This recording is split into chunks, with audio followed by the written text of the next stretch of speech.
حضور سید غوث ثقلین غوث سمدانی پیران پیر دستگیر حضرت شیخ عبد القادر جیلانی رحمت اللہ تعالی علیہ کی چند کرامات آپ کے سامنے پیش کریں گے جو یقیناً آپ کے لیے دلچسپی کا باعث ہوں گی۔ ناظرین کرام، محمد الیاس عادل نے سیرت سید عبد القادر جیلانی میں ایک واقعہ تحریر فرمایا ہے۔ فرماتے ہیں کہ حضرت شیخ عبد القادر جیلانی رحمت اللہ تعالی علیہ کے صاحبزادے حضرت شیخ عبد الرزاق رحمت اللہ تعالی علیہ فرماتے ہیں کہ اس وقت تک میرے والد محترم حضور سید عبد القادر جیلانی رحمت اللہ تعالی علیہ نے حج کی سعادت حاصل نہ کی جب تک کہ آپ کی ولایت کے احکام جاری نہ ہو گئے۔ فرماتے ہیں کہ ایک حج کے موقع پر میں آپ کی اونٹ کی مہار تھامے جا رہا تھا۔ ہم نے ایک ایسے مقام پر قیام فرمایا جس کا نام حلہ تھا۔ یہ بستی بغداد کی حدود میں تھی۔ میرے والد محترم نے مجھے حکم دیا کہ جاؤ اس بستی میں جا کر یہ پتہ کر کے آؤ کہ ان میں سب سے غریب اور مسکین کون شخص ہے۔ چنانچہ میں آپ کے فرمان کے مطابق بستی میں گیا۔ وہاں پر میں نے ایک ایسا گھر دیکھا جس کی دیواریں گر چکی تھیں اور ایک بوڑھا شخص اپنی ضعیف بیوی کے ساتھ ایک پھٹے پرانے خیمے میں رہ رہا تھا۔ میں نے اور والد محترم نے ان دونوں کے پاس رات بسر کرنے کی اجازت مانگی۔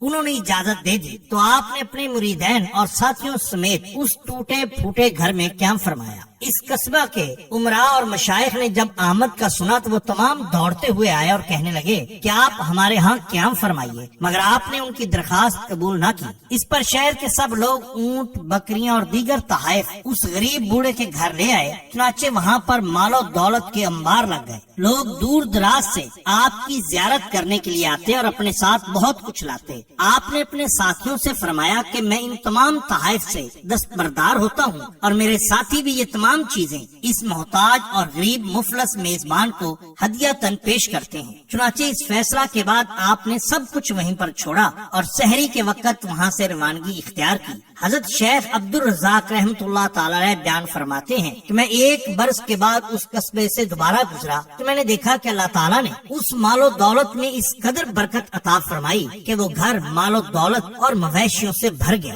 بالکل اسی طرح بیان کیا جاتا ہے کہ حضور غوث اعظم سرکار رحمت اللہ تعالی علیہ کے عہد مبارک میں ایک بزرگ جو کہ بڑے صاحب کرامت تھے اکثر یہ دعویٰ کرتے ہوئے دکھائی دیے کہ وہ حضرت یونس علیہ السلام اور حضرت خضر سے بھی آگے پہنچ چکے ہیں۔ اس بزرگ کے اس دعویٰ کا ذکر حضرت شیخ عبد القادر جیلانی رحمت اللہ تعالی علیہ کی مجلس پاک میں کیا گیا تو یہ سن کر آپ جلال میں آ گئے۔ آپ کے چہرے کی رنگت غصے سے سرخ ہو گئی۔ آپ ٹیک لگا کر تشریف فرما تھے۔ جلال کی حالت میں جس تکیے کے ساتھ ٹیک لگا کر بیٹھے تھے اس کو اٹھا کر اپنے سامنے رکھ لیا۔ ابھی آپ جلالی حالت میں ہی تھے کہ وہ دعویٰ کرنے والا بزرگ فوت ہو گیا۔ جب آپ کو اس بزرگ کے وفات کا بتایا گیا تو آپ نے دعا کے لیے ہاتھ اٹھائے اور کہا کہ اللہ یہ مسکین ہے، یہ نہیں جانتا، تو اس کی خطاؤں کو معاف فرما۔ اس بزرگ کے انتقال کے بعد کسی نے اسے خواب میں دیکھا تو اس سے پوچھا کہ پروردگار عالم نے تمہارے ساتھ کیسا سلوک کیا؟ اس نے کہا کہ اللہ تعالیٰ نے میری مغفرت فرما دی اور میں نے جو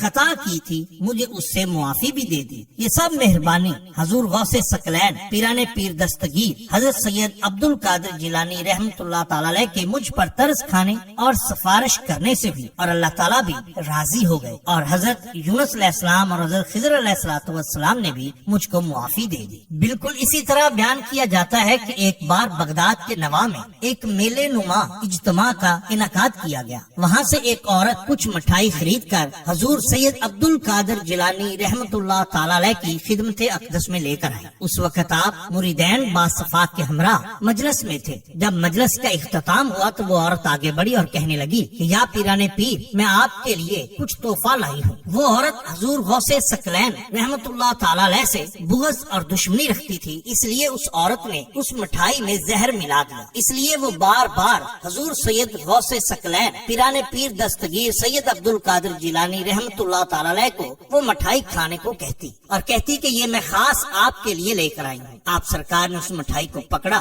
اسے دیکھا اور پھر کھانا شروع کر دیا۔ وہ عورت آپ کے چہرے کو تکے جا رہی تھی۔ جب آپ نے وہ ساری مٹھائی کھا لی تو اس کے بعد اس عورت سے کہا کہ کیا تمہارے پاس کچھ اور مٹھائی بھی ہے؟ اس نے کہا حضور نہیں۔ فرمایا نہیں تو جاؤ اور بازار سے لو اور اس میں پھر زہر ملا کر لے آؤ، ہم پھر اس کو کھائیں گے، کیونکہ ہم ہمیشہ سے لوگوں پر مہربانی فرماتے ہیں۔ یہ سننا تھا کہ وہ عورت فوراً آپ کے قدموں میں گر گئی، معافی کی خواستگار ہوئی اور آپ کے حلقہ ارادت میں شامل ہو گئی۔ آپ سرکار نے اس کو معاف فرما دیا اور اللہ تعالیٰ نے بھی آپ کو اس زہر خوانی کے اثر سے محفوظ رکھا۔ ناظرین کرام، یہ شان ہوتی ہے اولیاء اللہ۔